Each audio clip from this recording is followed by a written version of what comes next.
السلام عليكم ورحمة الله وبركاته. اللهم صل وسلم وبارك على سيدنا محمد وعلى آله وصحبه وسلم. النهاردة هعمل معاكم البطاطس بالفراخ. معايا هنا فراخ وقوطة وبصل، والبطاطس مقطعاها حلقان زي ما انتم شايفين كده. البصل برضه هقطعه حلقان، يعني حلقان كبيرة، مش هخرطها مكعبات صغيرة زي ما انتم شايفين كده. والقوطة هفرمها. هروح للمتجاز واجيب معايا هنا التوابل والسمنة والبصل والفراخ. أبدأ بسم الله أو بالشكل دوت.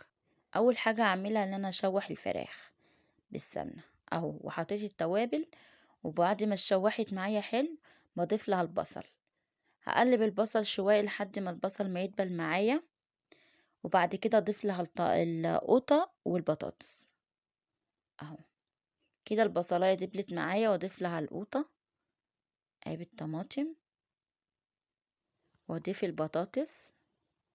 انا كده بقلبها، اضيف البطاطس واسيبها انها تستوي، وبعد ما تستوي احطها بالصينية وادخلها الفرن تاخد تشويحة من فوق، وكده تبقى البطاطس معايا جاهزة.